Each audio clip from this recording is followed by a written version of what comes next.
The camera drifts through a quiet Welsh town. School children chatter, footsteps echo, but two figures move differently. Side by side, identical girls walk in perfect rhythm, heads down, lips sealed. They do not laugh, they do not answer, they do not belong. To their classmates, they were ghosts. To their teachers, they were a puzzle. To the world, they would become a legend. Jennifer and June Gibbons, twins who chose silence. Imagine two sisters who spoke only to each other and shut out everyone else. Not a word to their parents, not a word to their teachers, not even a word to the children who mocked them in the playground. Their lips pressed shut, their eyes shifting only toward one another, as if the rest of humanity did not exist. And yet behind that silence was not emptiness. It was a fortress. Inside it, the twins built a secret world, a language no one else could understand, stories only they could share, dreams that belonged to them alone. But the price of such closeness is isolation, and isolation, when it deepens, becomes a prison. Were they cursed with strangeness? Were they blessed with a gift the world could not comprehend? Or were they simply victims of a society that had no place for girls who were different? Children in a white town, dreamers in a world that demanded conformity? The story of the silent twins is not just a tale of mystery. It is a story of love turned into obsession, of silence that became louder than words, of rebellion, tragedy, and an unbreakable bond that would demand the ultimate sacrifice. Because this was no ordinary silence. It was a silence that shaped their destiny. June and Jennifer Gibbons were born in April 1963, the twin daughters of Barbadian immigrants who had moved to the United Kingdom in search of a better life. Their father worked with the Royal Air Force before settling the family in Haverfordwest, Wales, a place far removed from the Caribbean roots of their parents, and even farther from the warmth and familiarity of belonging. From the very beginning, the girls were inseparable. Identical in appearance, nearly identical in behavior, they moved as though joined by invisible threads. But it was not only their physical similarity that set them apart. It was their silence. From an early age, June and Jennifer spoke very little to the world around them. To teachers, to neighbors, even to their own siblings, they offered only silence, or, at best, hurried whispers. When addressed, they would lower their heads, avert their gaze, and retreat into themselves. Yet, when left alone with each other, their lips would unlock, their voices flowing in rapid, animated streams of words no one else could understand. It wasn't gibberish. It was their own language, a private code scholars would later call idioglossia, a blend of English and Bajan Creole, twisted and bent into rhythms and words that only they could comprehend. To outsiders, it was nonsense. To the twins, it was a world. Teachers grew concerned. Classmates mocked them. Strange, creepy, possessed. The names followed them through school halls. Even among children, difference is punished, and the twins became targets. They were often excluded, isolated at the back of classrooms, or left to play only with each other in the corners of the playground. What disturbed adults most was not only their silence, but their synchronization. The twins walked in step, ate in step, even turned their heads at the same time. Their movements mirrored so perfectly that it seemed rehearsed, as if one body lived in two forms. Observers whispered about an unnatural bond, something unsettling, something eerie. Their parents, though loving, struggled to understand. They were not cruel, but they were bewildered. Why did their daughters, who clearly could speak, refuse to speak to anyone else? Why did they drift further into isolation, walling themselves off from the very family that raised them? The world saw the Gibbons twins as outsiders, foreign not only because of their skin color in a predominantly white town, but also because of the silence they carried like a shield. The girls became increasingly insular, leaning only on each other for companionship, validation, and understanding. But this was more than sibling closeness. This was dependency. The two of them didn't just prefer each other. They needed each other. Their silence to the outside world forced their entire lives inward, until their bond was not merely strong, but suffocating. Where one went, the other followed. When one refused to eat, the other would push her plate away. When one stopped walking, the other froze mid-step. It was as though their individuality had melted into a single shared identity, one reflected endlessly in the other. They were not simply sisters. They were not just twins. They were shadows of each other. If the outside world thought June and Jennifer Gibbons were silent, they were wrong. The truth was more unsettling and more fascinating. The twins were not voiceless. They had voices. They simply chose to share them only with each other. Behind closed doors, in the privacy of their bedroom, their silence melted into torrents of speech, rapid, fluid, impossible for anyone else to follow. At first it seemed like whispers of English, but soon it became clear. This was not English. It was something new. Linguists would later call it idioglossia, a private language invented by twins. For June and Jennifer, it was more than words.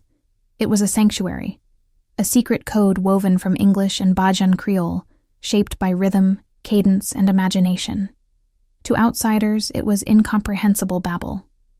To the twins, it was home. Their language allowed them to create a world untouched by cruelty or misunderstanding. In it, they were not mocked. In it, they were not outsiders. In it, they were powerful, free, and alive. But the deeper they retreated into this world, the wider the gulf grew between them and everyone else. Teachers could not reach them. Therapists could not unlock them. Even their parents could not break through. The girls had built walls of words, and only they held the key. Yet silence alone was not enough to contain their creativity.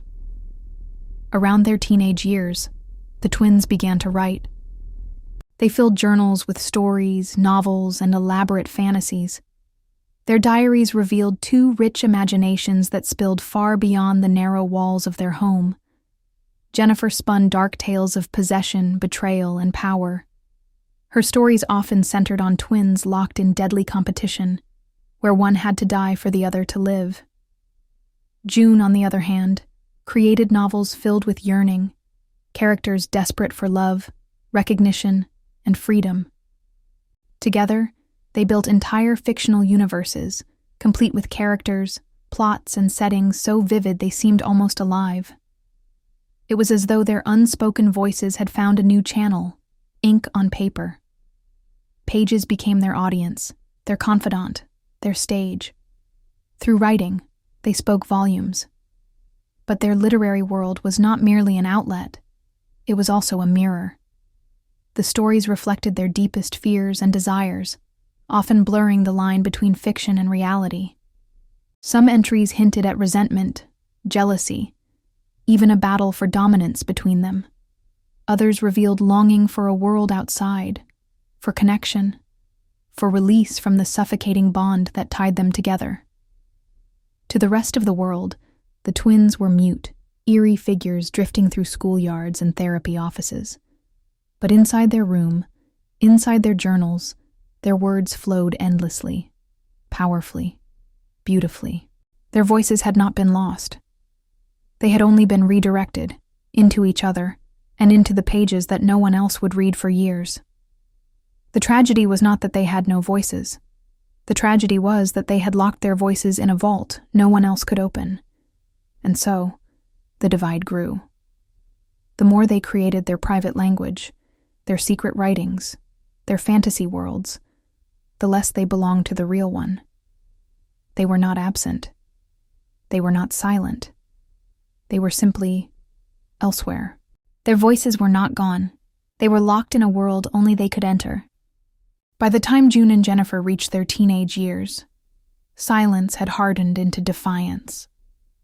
The walls of their secret world had grown so high that the only way out seemed to be through acts of destruction. It began small. shoplifting, petty theft. Taking things not out of need, but out of impulse. A rush, a test, a cry for notice in a world that refused to hear them. They snatched trinkets, records, and cheap goods from local shops, as if stealing pieces of a life they could never fully live. Soon, vandalism followed. Broken windows, smashed locks, a trail of reckless damage left in their wake. These were not crimes of greed, but of release, moments where silence gave way to chaos, where their unspoken voices screamed through shattered glass. And then came the fire. Arson became their final rebellion. They set blaze to buildings, watching flames consume what they could never control in their own lives. Fire, for the twins, was more than destruction. It was spectacle. It was freedom. In the crackle of burning wood and the roar of rising smoke, their silence found its loudest echo. For once, the world could not ignore them. But fire draws attention, and attention brings consequence. Eventually, their actions caught up with them. The police arrested June and Jennifer, pulling them from their world of secrecy into the harsh glare of public judgment. Their trial drew fascination, not because of the crimes themselves, but because of who they were. Two silent, inseparable girls who spoke to no one but each other. To prosecutors, they were delinquents. To psychiatrists, they were enigmas. To the press, they were a curiosity. Their sentencing shocked many. Instead of a short prison term, they were sent to Broadmoor Hospital, a high-security psychiatric institution reserved for the most dangerous and disturbed. There, behind iron gates and stone walls, their silence became a prison within a prison. Inside Broadmoor, the girls found no freedom, no relief. Instead, they were confined under heavy medication, their minds slowed, their bodies numbed. Their rebellion had ended not in liberation, but in captivity. What had begun as an attempt to break free of silence ended with their voices buried deeper than ever before. The irony was haunting. They had burned buildings as a cry for release, but in the end, the flames only lit the path to their own confinement. They wanted freedom, but found themselves imprisoned instead. The gates of Broadmoor Hospital loomed like a fortress, iron, stone, and shadows. For June and Jennifer Gibbons, it was not just a place of confinement, but a world where their silence became a sentence carved into every waking moment. The twins were only teenagers when they arrived, yet they were placed among some of Britain's most infamous and disturbed patients. Their crime, arson, was serious, but the weight of their punishment far outweighed it. They were sentenced not to months or years in a juvenile facility, but to indefinite detention in Broadmoor, a high-security psychiatric institution built not for healing, but for control. Inside, their days blurred into one another. Heavy doors clanged shut. Keys rattled. Guards' footsteps echoed through sterile corridors. It was a far cry from the wild freedom of fire and rebellion that had brought them here.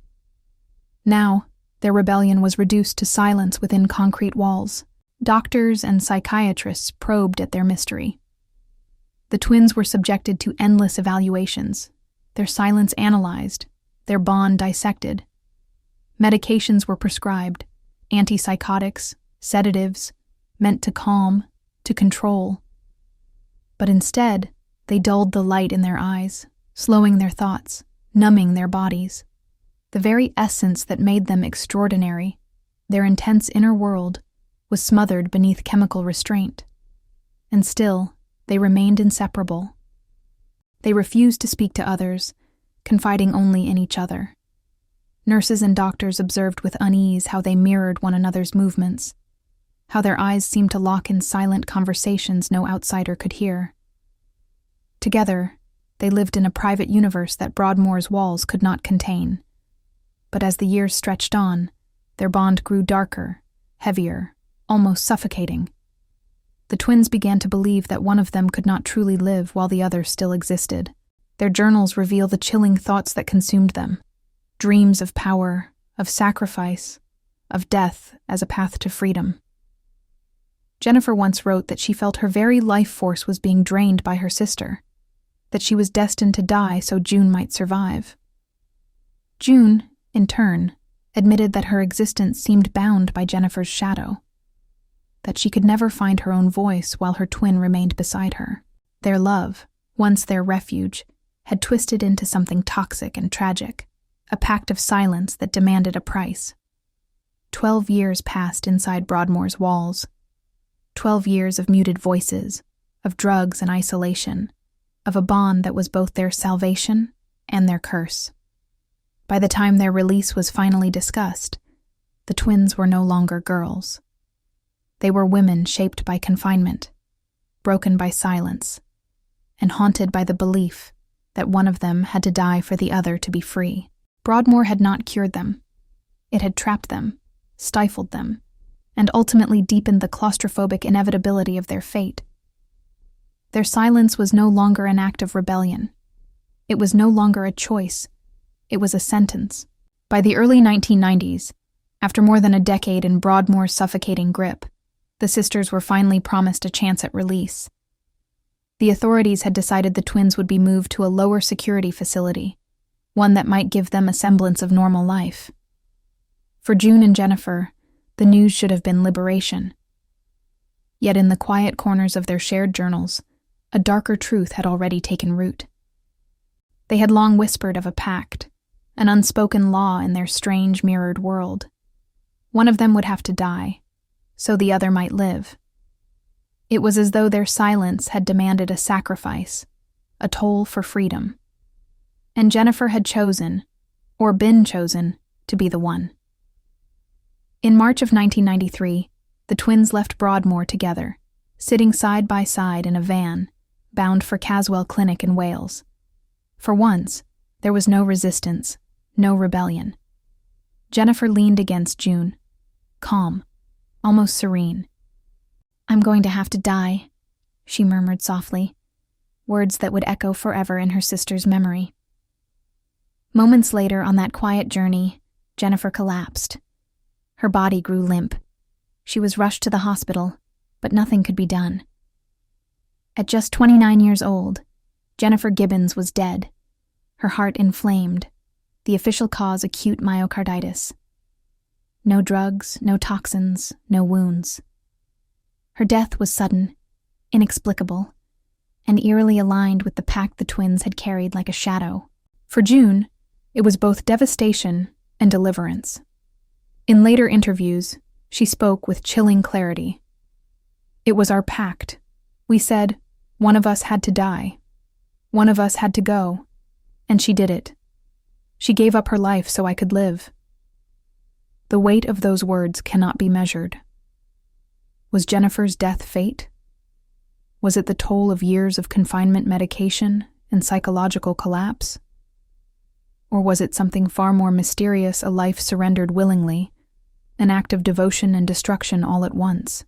Witnesses recalled that in the days before her death, Jennifer had seemed unusually calm, even joyful, as if she had already accepted her fate. June, by contrast, had grown restless, heavy with the burden of what was to come. When Jennifer died, June later confessed, she felt as though an invisible chain had finally broken. For the first time in her life, she was free. Jennifer's silence became eternal. June's life, strangely, began. After her sister's death, June started to speak more openly. She began to communicate with doctors, family, and even the world outside, a world she had once rejected completely.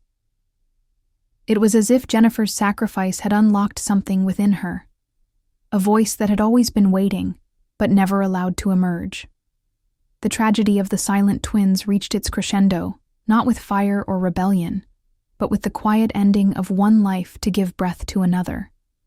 Their bond was unbreakable, their pact undeniable.